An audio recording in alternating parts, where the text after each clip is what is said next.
Hello friends, welcome to my channel UP PCS with Chauhan. तो दोस्तों, मेरा नाम है कीरत चौहान। गाइस, यहाँ हम कर रहे हैं घटना चक्र 2021 की सीरीज़, जिसमें हम बात कर रहे हैं भारतीय राज्य व्यवस्था एवं शासन की। आज हम करने जा रहे हैं चैप्टर नंबर 41, जिसमें हम बात करेंगे कुछ वर्गों के लिए विशेष उपबंध की। ठीक है गाइस, यहाँ पे एक बार आप सिलेबस देख लीजिए, दोनों साइड देखते हुए चलेगा। चैप्टर नंबर 1 से हमने स्टार्ट किया है और धीरे धीरे करके गाइस हम पहुँच चुके हैं चैप्टर नंबर 41 पे। ऑलमोस्ट आखिरी ही चैप्टर है ये हमारा। बस एक पार्ट में ये कंप्लीट हो जाएगा दोस्तों। अगर आपको वीडियो पसंद है तो वीडियो को करिएगा लाइक, चैनल को करिएगा सब्सक्राइब, अगर अभी तक आपने चैनल को सब्सक्राइब नहीं किया है तो। गाइस, स्टार्ट करते हैं। छोटा सा ही चैप्टर है ये। तो देखिए, यहाँ लिखा है भारतीय संविधान का जो भाग 16 है ना, उसके अंतर्गत आर्टिकल 330 से लेकर 42 तक कुछ वर्गों के लिए हमने क्या करा है, विशेष उपबंध की व्यवस्था की है। तो क्या याद रखना है, भाग 16 अभी तक। तो इसमें लिखा है आर्टिकल 330 के तहत लोकसभा में, आर्टिकल 332 के तहत राज्य विधानसभा में एससी और एसटी के लिए स्थानों के आरक्षण का प्रावधान किया है। तो एससी एसटी के लिए 330 और 332, ठीक है गाइस। तो एक लोकसभा में कर दिया, एक विधानसभा में कर दिया। फिर आज आर्टिकल 331 के तहत लोकसभा में एंग्लो इंडियन समुदाय के प्रतिनिधित्व के लिए प्रावधान किया है। ठीक है, तो 330 लोकसभा में एससी एसटी के लिए, 331 एंग्लो इंडियन लोकसभा में। ठीक है, 332 को रहने देते हैं अभी। 332 में विधानसभा में एससी एसटी के लिए। ठीक है, एससी एसटी और इसमें एंग्लो इंडियंस के लिए। ठीक है, चलिए आगे बढ़ते हैं। तो आगे बढ़ते हैं गाइस। यहाँ पे लिखा है कि एंग्लो इंडियंस का 331, जिसके अनुसार आर्टिकल 81 में किसी बात के होते हुए भी यदि राष्ट्रपति की यह राय होती है कि लोकसभा में एंग्लो इंडियन समुदाय का प्रतिनिधित्व पर्याप्त नहीं है। ठीक है, राष्ट्रपति अगर कह दे कि इनका प्रतिनिधित्व पर्याप्त नहीं है, तो लोकसभा में उस समुदाय के 2 से अधिक सदस्य नाम निर्देशित कर सकता है, यानी 2 सदस्यों को ला सकते हैं। आर्टिकल 333 की बात कर लेते हैं। तो इसके तहत राज्य की विधानसभा में एंग्लो इंडियन समुदाय का प्रतिनिधित्व, तो 330, 331, 332 और 333। ठीक है, तो यहाँ पे एससी और एसटी, फिर एंग्लो इंडियंस, फिर एससी एसटी, फिर एंग्लो इंडियंस, राइट। तो पहले वाले में लोकसभा, फिर आपकी एंग्लो इंडियंस लोकसभा, फिर ये वाला आपका विधानसभा में और ये वाला आपका विधानसभा में, राइट।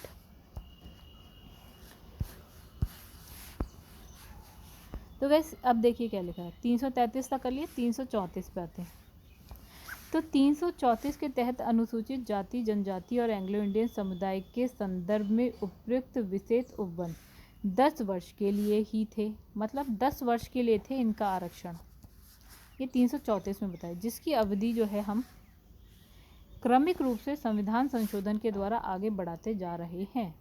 ठीक है, मतलब हर 10 साल में क्या है, संविधान संशोधन करके और 10 साल के लिए बढ़ा देते हैं।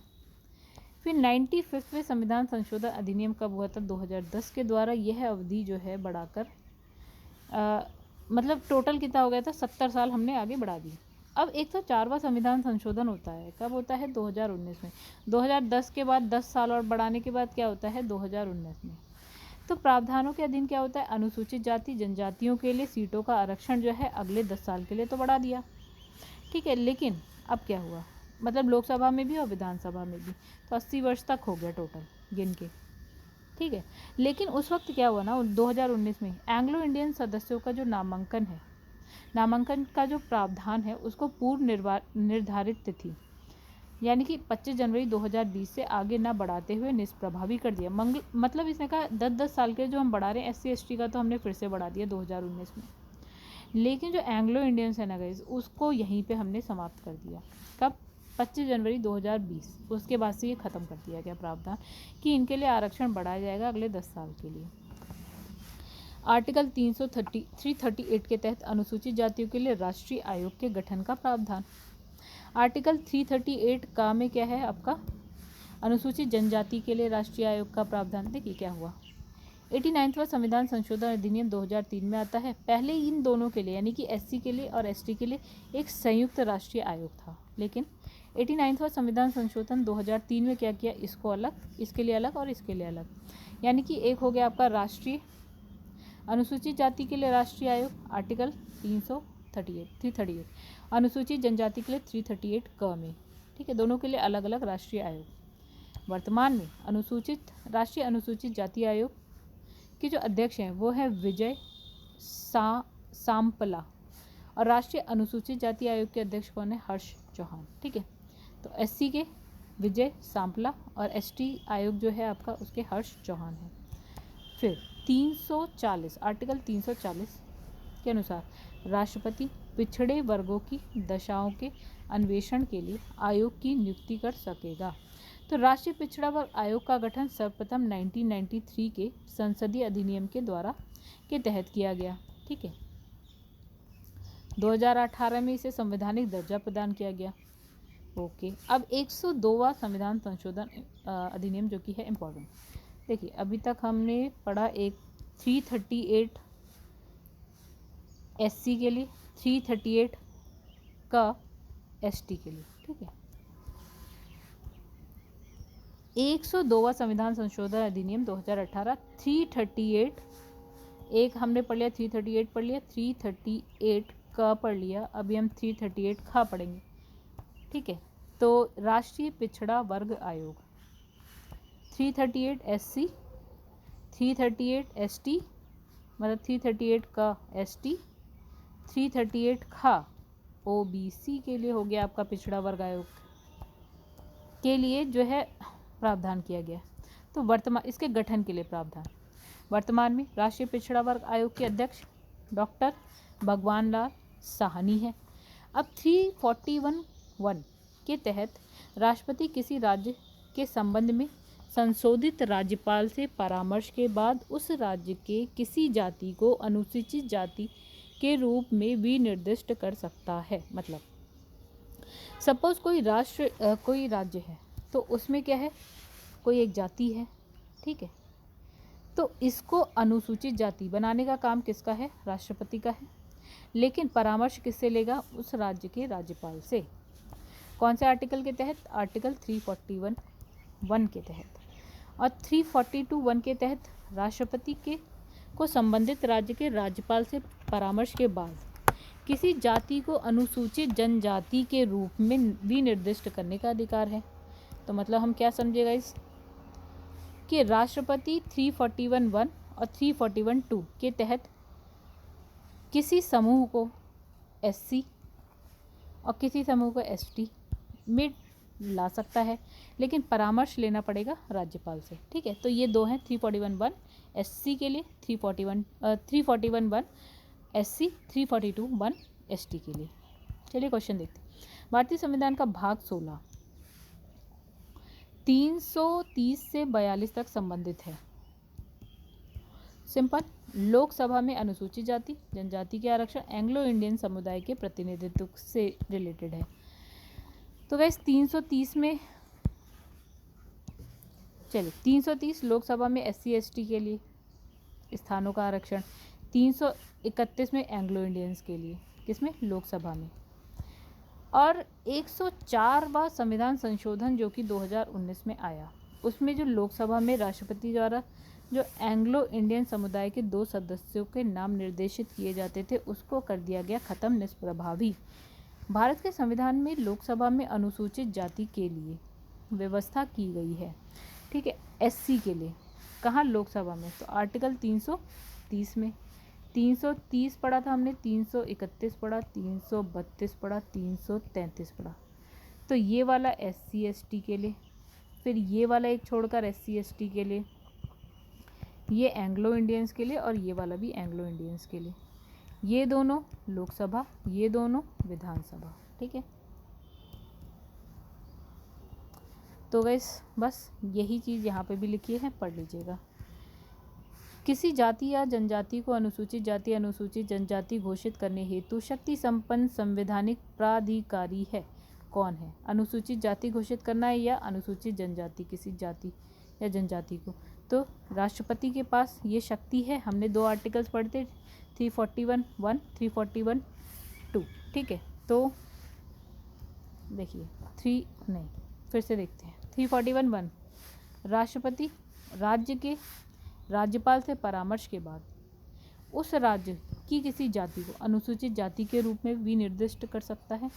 341(2) में के तहत संसद विधि द्वारा किसी जाति को विनिर्दिष्ट अनुसूचित जातियों की सूची में सम्मिलित या उसमें से वर्जित कर सकती है। तो इसी प्रकार राष्ट्रपति अनुसूचित जनजाति के लिए, देखिए अनुसूचित जनजाति के लिए कौन सा आर्टिकल था? 342। अनुसूचित जाति को 341(1), अनुसूचित जनजाति के लिए 342 था, ठीक है। फिर लिखा है इसमें से कौन सा कथन सही नहीं है। आइए देखेंगे इस कौन सा सी सही नहीं है, हम सी पढ़ते हैं, बाकी हम एक बार पढ़ लेंगे। तो इसमें लिखा है अनुसूचित जाति जनजातियों की सूचियाँ संबंधित राज्य सरकार द्वारा बनाई या संशोधित की जाती है, तो ये गलत है। बाकी हम पढ़ते हैं। इसमें लिखा है कि अनुसूचित जाति जनजातियों की सूचियाँ प्रत्येक राज्य के लिए उस राज्य के राज्यपाल से परामर्श के पश्चात जो है राष्ट्रपति द्वारा 1950 से जारी आदेश द्वारा बनाई जाती है। परामर्श से राज्यपाल से, और बनाता कौन है? राष्ट्रपति। इस सूची में संशोधन केवल संसद अधिनियम बनाकर कर सकती है, ना कि राज्य की विधानसभा। कौन कर सकता है संशोधन? सिर्फ और सिर्फ संसद कर सकती है। नेक्स्ट क्वेश्चन जो सही है, कोई जनजाति राज्य के केवल एक भाग के लिए अनुसूचित जनजाति घोषित की जा सकती है। बिल्कुल। तो गाइस यहाँ पे पढ़ते हैं। संविधान के आर्टिकल 341(1), 342(2) के प्रावधानों के तहत अनुसूचित जाति अनुसूचित जनजाति की सूची प्रत्येक राज्य के लिए उस राज्य के राज्यपाल से परामर्श के पश्चात राष्ट्रपति द्वारा 1950 से जारी आदेशों के तहत बनाई गई है। तो ये हम पढ़ के आए हैं, कुछ नया नहीं है। साथ ही आर्टिकल 341(2) और 342(2) के उपबंधों के तहत संसद ही इन सूचियों में कोई संशोधन विधि बनाकर कर सकती है। तो मतलब संसद जो है इन सूचियों में संशोधन कर सकती है। कौन सा आर्टिकल? 341(2), 342(2). तो एक होगा एससी के लिए, एक होगा एसटी के लिए। कोई जाति या जनजाति पूरे राज्य या किसी राज्य के भाग के लिए अनुसूचित जाति अनुसूचित जनजाति की घोषित की जा सकती है, ठीक है। आगे अनुसूचित जनजाति का दर्जा धर्म निष्ठा से तटस्थ है, मतलब धर्म से रिलेटेड नहीं होगा गाइस। संविधान अनुसूचित जनजाति आदेश 1950 के तहत अनुसूचित जनजाति का जो दर्जा है वो धर्म निष्ठा से अलग है, तटस्थ है, दूर है। इसमें किसी भी धर्म को मानने वाले जनजातियों को शामिल किया जा सकता है। जबकि संविधान अनुसूचित जाति आदेश 1950 के पैरा 3 के अनुसार अनुसूचित जाति में केवल हिंदू धर्म के व्यक्ति ही आ सकते हैं, ठीक है। अनुसूचित जनजाति में कोई भी, लेकिन अनुसूचित जाति में हिंदू, जिसमें बौद्ध और सिख भी शामिल हैं, अन्य नहीं, ठीक है। अब इसमें लिखा है कि 1956 में इस आदेश में संशोधन करके सिख और 1990 में बौद्ध को सम्मिलित किया गया। मतलब पहले नहीं थे, बट 1956 में सिखों को ऐड कर दिया गया, 1990 में बौद्धों को ऐड कर दिया गया। रंगनाथ मिश्र की अध्यक्षता वाले राष्ट्रीय धार्मिक और भाषाई अल्पसंख्यक आयोग ने इस पैरा को निरस्त किए जाने की संस्तुति की, हुआ नहीं लेकिन संस्तुति की। 14 अगस्त 2007 को संसद द्वारा भारतीय संविधान में संशोधन के उपरांत अब अनुसूचित जाति की सूची में जातियों की संख्या कितनी है? तो गाइस हमारा आंसर, चलिए दोस्तों व्याख्या देख। 14 अगस्त 2007 को, अभी का देखें नया, अच्छा 14 अगस्त 2007 को संसद द्वारा संविधान अनुसूचित जाति आदेश 1950 में किए गए संशोधन के बाद अनुसूचित जाति की सूची में अनुसूचित जातियों की संख्या 1206 हो गई थी। वर्तमान में 2017 के संसदीय अधिनियम के तहत यथा संशोधित इस आदेश के तहत अनुसूचित जाति की सूची में शामिल कुल जातियों की संख्या 1261 है। जनगणना 2011 के अनुसार भारत में अनुसूचित जातियों के व्यक्तियों की संख्या कुल जनसंख्या का 16.6% है। हम SC की बात कर रहे हैं तो भारत की जनसंख्या का 16.6% SC है, अनुसूचित जाति। ठीक है, आगे बढ़ते हैं। निम्न में से किस प्रदेश में सर्वाधिक अनुसूचित जातियां हैं? तो गाइस किस में है? मध्य प्रदेश में।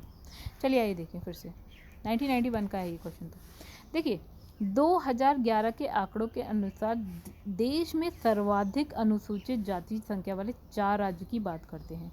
तो सबसे ज़्यादा हो गया MP, फिर है MH महाराष्ट्र, फिर है उड़ीसा, और उसके बाद है आपका राजस्थान। हम बात कर रहे हैं SC की, याद रखिएगा दोस्तों, SC मध्य प्रदेश, महाराष्ट्र, उड़ीसा, राजस्थान। भारत में किसी भी जाति के लिए आरक्षण नहीं है। राज्यसभा में, जम्मू कश्मीर विधानमंडल में, राज्य विधान परिषदों में या उपरोक्त सभी में। आइए हम देखते हैं आरक्षण कहाँ है कहाँ नहीं है। तो अनुसूचित जाति जनजातियों के लिए आरक्षण के प्रावधान लोकसभा और राज्य की विधानसभाओं में किए गए हैं। ठीक है, परंतु राज्यसभा में, राज्य विधान परिषद में किसी भी जाति के लिए संविधान में आरक्षण का प्रावधान नहीं है। यानी कि अगर आरक्षण की बात करते हैं तो लोकसभा और विधानसभा सिर्फ। चलिए, ध्यात है कि जम्मू कश्मीर पुनर्गठन अधिनियम 2019 के तहत जम्मू कश्मीर राज्य को जम्मू और कश्मीर और लद्दाख 2 संघ राज्य क्षेत्रों में विभाजित कर दिया गया। तो इस प्रकार वर्तमान में जम्मू कश्मीर संघ राज्य क्षेत्र में विधान परिषद का अस्तित्व अब समाप्त हो गया। तो इस अधिनियम की धारा 14(6) के तहत जम्मू कश्मीर विधानसभा में अनुसूचित जाति, अनुसूचित जनजाति के आरक्षण का प्रावधान किया गया है। सिंपल, मतलब जम्मू कश्मीर में भी विधानसभा है। अनुसूचित जाति जनजाति के लिए एक राष्ट्रीय आयोग गठित करने का प्रावधान संविधान के किस अनुच्छेद के अंतर्गत किया गया? तो आर्टिकल 338 में अनुसूचित जाति के लिए है, 338A में अनुसूचित जनजाति के लिए, और 338B में पिछड़ा वर्ग आयोग है गाइस। ठीक है, भारतीय संविधान के भाग 16 में कुछ वर्गों के संबंध में विशेष उपबंध किए गए। मूलतः अनुच्छेद 338 में राष्ट्रीय अनुसूचित जाति आयोग, राष्ट्रीय अनुसूचित जनजाति आयोग के गठन का प्रावधान 89वें संविधान संशोधन 338 में 89वें संविधान संशोधन अधिनियम 2003 के द्वारा 338A जोड़कर राष्ट्रीय अनुसूचित जनजाति आयोग को पृथक कर दिया गया। 338A में केवल राष्ट्रीय अनुसूचित जाति आयोग का गठन किया का प्रावधान है। प्रत्येक आयोग में एक अध्यक्ष, एक उपाध्यक्ष और 3 सदस्य की राष्ट्रपति द्वारा नियुक्ति का प्रावधान है। तो इम्पॉर्टेंट हो गई ये लाइन भी गाइस, याद रखिएगा। एक अध्यक्ष, एक उपाध्यक्ष और 3 सदस्य, 1+1+3 नियुक्ति कौन करेगा? आपके राष्ट्रपति करेंगे। संविधान के किस अनुच्छेद द्वारा पृथक अनुसूचित जाति जनजाति आयोग का गठन किया गया? कौन सा आर्टिकल के द्वारा किया गया? 338A में, अभी हमने पढ़ा। तो गाइस इसको एक बार आप पढ़ लीजिएगा, इसमें कुछ नया आपको नहीं मिलेगा। लिखा है निम्नलिखित में से कौन संवैधानिक निकाय है, यानी कि जिसको आर्टिकल के तहत दिया गया है। तो देखिए, राष्ट्रीय मानवाधिकार आयोग नहीं है, राष्ट्रीय अनुसूचित जनजाति आयोग है, अभी हमने देखा आर्टिकल 338। राष्ट्रीय जांच एजेंसी नहीं है, राष्ट्रीय आपदा प्रबंधन प्राधिकरण नहीं है। तो राष्ट्रीय अनुसूचित जनजाति आयोग का गठन संविधान के आर्टिकल 330 अच्छा अनुसूचित जनजाति है, ठीक है, तो 338A के तहत किया गया। ये एक संवैधानिक निकाय हो गया। राष्ट्रीय मानवाधिकार आयोग, राष्ट्रीय जांच एजेंसी, राष्ट्रीय आपदा प्रबंधन प्राधिकरण संवैधानिक नहीं है। ये क्या है? आपकी वैधानिक है या सांविधिक है। ठीक है, क्योंकि इनका गठन संसदीय विधि द्वारा किया गया, मतलब संसद में विधि बनाकर किया गया है, संविधान में नहीं है इसके बारे में। लोकसभा में जो एंग्लो इंडियन समुदाय के प्रतिनिधित्व के लिए प्रावधान संविधान में किस अनुच्छेद के अंतर्गत किए गए हैं? तो हमने पढ़ा था 330, 331, 332 और 333, राइट। तो फिलहाल इसमें से अगर होता, देखिए ये वाला आपका SC/ST के लिए था, ये भी आपका SC/ST के लिए था, ये दोनों आपका एंग्लो इंडियंस के लिए था। तो इसमें आंसर होना चाहिए था, तो ये होना चाहिए था। लेकिन गाइस अब यहाँ पे ये स्टार क्यों लगा दिया? क्योंकि 104वां जो संविधान संशोधन अधिनियम हुआ है आपका 2019 में, उसमें एंग्लो इंडियंस का प्रावधान जो है ख़त्म कर दिया, जो अगले 10 साल के लिए हम बढ़ा देते थे। ठीक है, तो इसलिए शायद ये स्टार लगा दिया उन्होंने। चलिए, ये पढ़ने का काम है आपका। आपको इसमें कुछ भी नया नहीं मिलेगा जो हम पीछे पढ़ के ना आए हों। कौन सा संविधान संशोधन अधिनियम 200। हाँ, एक चीज़ और जो हमने पढ़ा 330, 331, 332 और 333, इसमें आपका था एंग्लो इंडियंस के लिए। तो ये दोनों आपके लिए थे, लोकसभा के लिए थे गाइस। और इसमें जो प्रावधान था वो विधानसभा के लिए था, राज्यों की विधानसभा के लिए। ठीक है, तो ये आप पढ़ लीजिएगा एक बार, फिर हम धीरे धीरे कर देते हैं, आप इसे एक बार देखिएगा। ठीक है, अब आते हैं नेक्स्ट क्वेश्चन पर। लिखा है लोकसभा में एंग्लो इंडियन समुदाय के लिए आरक्षण का प्रावधान संविधान के किस अनुच्छेद में था। देखिए, लोकसभा में हमने कहा 330, 31 लोकसभा के लिए था, 332, 33 राज्यसभा के लिए था। तो इससे हमें कोई मतलब नहीं है। ये हमारा SC/ST के लिए था, ये वाला हमारा एंग्लो इंडियन के लिए। 331 आपका आंसर होना चाहिए था, लेकिन नहीं है क्योंकि ये हटा दिया गया। राष्ट्रीय पिछड़ा वर्ग आयोग अधिनियम, ओके सॉरी।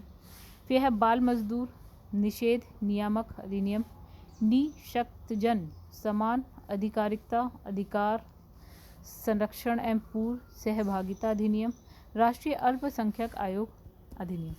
तो गैस आइए यहीं पे आ जाते हैं डायरेक्ट। राष्ट्रीय पिछड़ा वर्ग आयोग अधिनियम 1993 में अधिनियमित हुआ है। बाल मजदूर निषेध नियामक अधिनियम वर्ष 1986 में। निशक्तजन समान अधिकारिता अधिकार संरक्षण और पूर्व सहभागिता अधिनियम 1995 में। राष्ट्रीय अल्पसंख्यक आयोग अधिनियम 1992 में आया है। पिछड़ी जाति आयोग के प्रथम सभापति, तो इनका नाम है काका साहेब कालेलकर। तो भारत के संविधान के अनुच्छेद 340 के तहत भारत के राष्ट्रपति के आदेश द्वारा प्रथम पिछड़ी जाति आयोग का गठन जनवरी 1953 में हुआ और इस आयोग के अध्यक्ष काका साहेब कालेलकर थे। तो गाइस यहाँ पे ये चैप्टर ख़त्म। लाइक करिएगा अगर वीडियो पसंद आए तो, कमेंट करिएगा, शेयर करिएगा। चैनल को सब्सक्राइब नहीं किया है तो चैनल को सब्सक्राइब कर लीजिएगा।